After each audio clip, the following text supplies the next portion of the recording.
Hey, JulesBlessedVegan, and as always, welcome to my channel. And for those of you who are new, I know you can benefit. I was going to say welcome to my Groucho Mark eyebrows.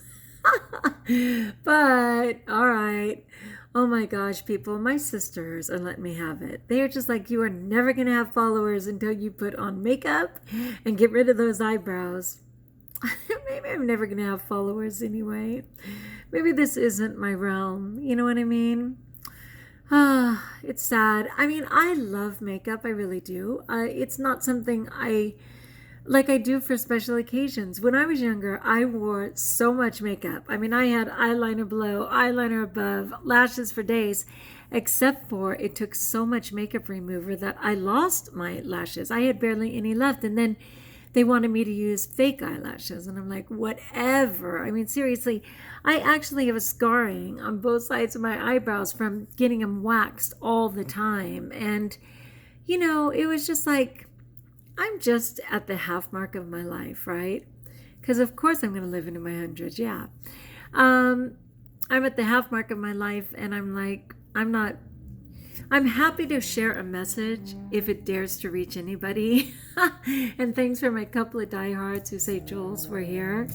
But I'm not willing to go crazy to do it. I'm just not. Maybe in time, I'll step it back up. They have vegan makeup now. They've got super easy ways to remove makeup, without adding to landfills per se. I am certainly happy to be getting my skin back. I still have what I refer to as a fat bar.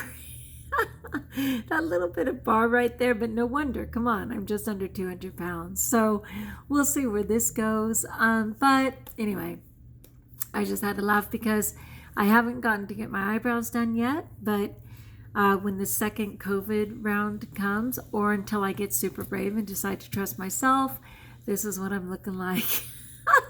Deal with it, right? Anyway, I wanted to share about addiction, my own experience, to be fair. And one moment, please. The icon that I used for this video, which I thought was so applicable, man, seriously. And, addiction can be to anything. It can be to behaviors. It can certainly be to chemicals, whether that's food or alcohol or smoking, right? Nicotine, like all of those things. But it can also, again, be behaviors. You can be obsessed with people. You can be totally into, binge watching on TV. You could be into video games, of course, which I used to literally stay up for 24 hours at a time to play my video games. I'm not kidding you. And I know they're designed for that. There's a certain chemical in the brain that when it gets caught into the flashing and the whole thing, and it's like hours go by before you realize it. And that's much like social media, right? You can be addicted to likes, arguing with people you'll never know in real time, like all of those things. There's so many things, and I thought this icon was so important, and I actually got it off of my Overeaters Anonymous group, which I'm in an Overeaters Anonymous support group, and I really appreciate it because everybody's just trying to find their way. And what many of them, as they're busy blaming themselves and hating themselves, don't realize is that food is chemically enhanced, that it is designer food, and I hesitate to call it food. My beautiful Tanny Raw always refers to it as toys, because really, if you break it down, a lot of it does have metals and plastics and all the components that go in toys. I mean, it's scary to think, but it's so true. I was doing experiments with my students, and one of them was to take an egg and to soak it for like 2 days in vinegar, and it essentially turned it to rubber. And I thought about the acid and stuff in the stomach and how it's kind of similar to vinegar. In fact, when you want to break down a pill or see how quickly a vitamin or even a medical pill will break down in your stomach, they say to soak it in vinegar. And so I was wondering, I know how bad eggs are for the body, but what transpires, right? And then another thing was we took milk. And again, we took the milk with the vinegar. I think it was vinegar, and it allowed it to separate the whey and everything else. And in the end, after you put it in a cheesecloth and everything, you had like this putty. Literally, it was just like silly putty. So it was just like silly putty. And then you would take the silly putty and, use like cookie cutters to make different shapes, and it would harden into a plastic. I'm not kidding you. And I just think about that in our body, and people just don't realize that when they take one chip, which some people used to be able to stop. Yeah, you'd eat a few chips, but the salt and oil and whatever, not anymore. Now they literally use MRI machines not for, medicine, but to watch children's brains light up when they're eating their Takis and their different things, and then decide how they can enhance them even further. I am so sorry. I'm so sorry. So it reads, addiction will chase a drug that doesn't even feel good. Forgive me, I missed a word. Addiction will make you chase a drug that doesn't even feel good anymore, just to avoid the pain of quitting. And yeah, the microbiome, sadly, in our body gets accustomed to whatever it is. Ideally, sure, it's rocking it on fruit and vegetables and microgreens and sprouts and things, but most likely it's on a bunch of chemicals. And when you remove those chemicals, you are most certainly going to experience withdrawals, whether they're mental, spiritual, emotionally, physically. There's a ton of withdrawals. And so sadly, with addiction, the body will continue to crave. It's amazing how people will want things that they later find out that they were allergic to. And it's like, what? Why did I want red wine? It turned my face totally red and da-da-da, and it turned out I was allergic to it. It is bizarre. It's really bizarre that the body, wants stuff like that, but it's a sad truth. And to avoid the pain, and there is always discomfort and change. Change is the only constant in life, but inevitably there is discomfort in experiencing it because we long for the familiar. Like, that is just the human way, to long for what's familiar, just straight up. So again, it doesn't matter what you're talking about, whether it's mental, physical, spiritual, or emotional, your body will long for the familiar, and it'll do that as much as it needs to until you create a new normal through new habits and different things. Until you make that new normal happen, your body will long for the past. So addiction will make you chase a drug that doesn't even feel good anymore, just to avoid the pain of quitting. I'm in a good place right now in the sense that I am not participating in things that when I first started my vegan walk, and certainly raw vegan, I did not think I could live without, like for nothing. There were dairy products that I was like, yeah, right, I'll stay vegetarian. There's no way I'm giving up blank, blank, blank, I just couldn't imagine life without it. Now, based on education, and that was a lot of documentaries and a lot of articles and a lot of sites on raw vegan and activists and things, because I wasn't going vegan for the animals at first, even though I love animals so much. I was thinking, biblically they ate animals, what's the problem? And of course I realized over time, certainly though Christ most definitely participated in fish, or so it appears. His disciples did.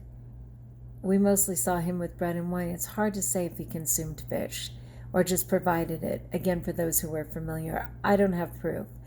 But the fish of that day is not our fish of today, which is full of mercury and poisons, right? And largely depleted from excessive consumption. Let's be fair. So that's just not even the truth anymore. But when I was first struggling with that and thinking what I could not live without, based on a bunch of documentaries and always the highlights of those, which was What the Health and Forks Over Knives and Cowspiracy. There's more, but those ones come to mind. That really just told me, no.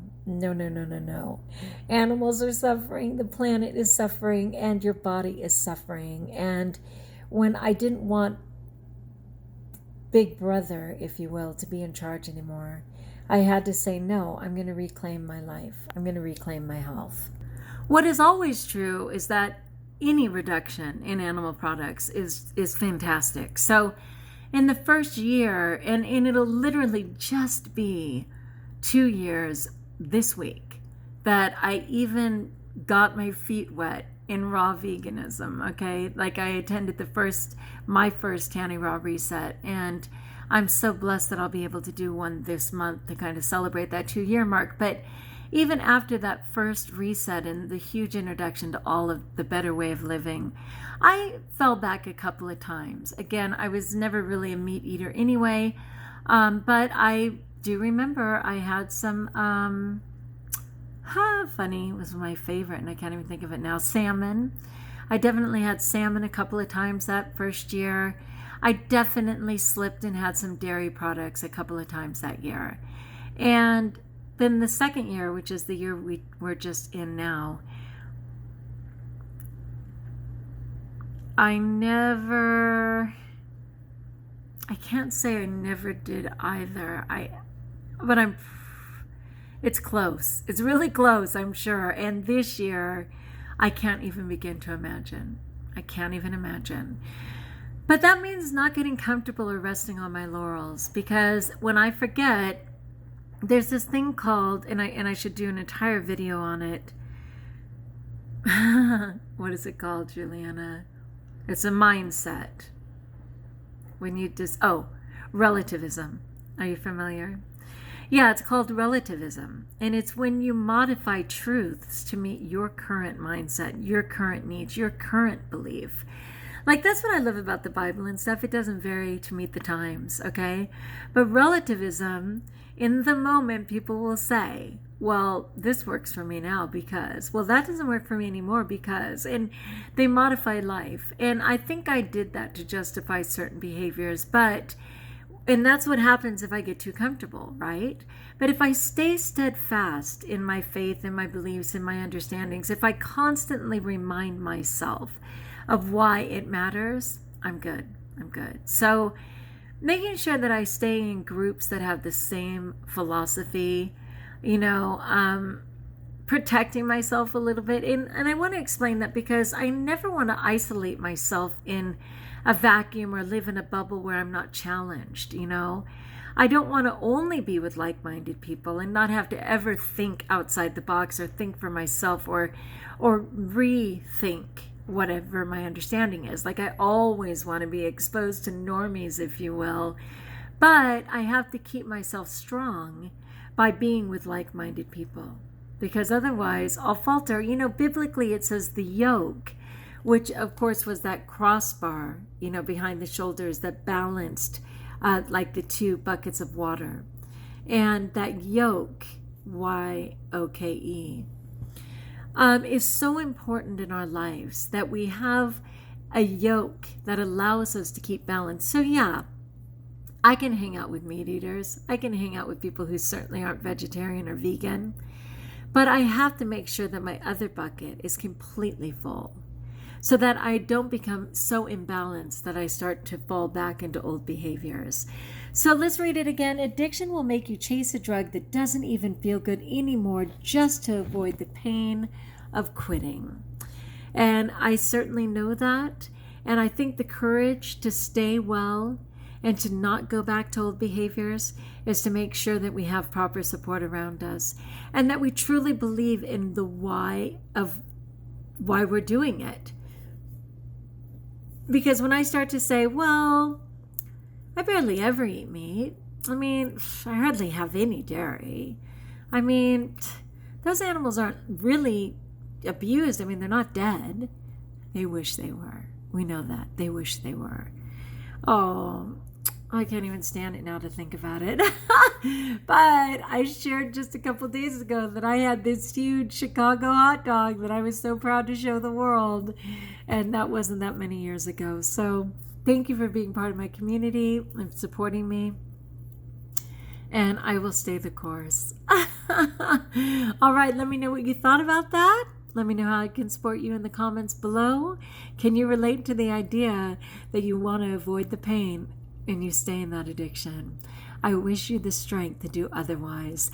And until we talk again, know that I pray for you and know that you are blessed.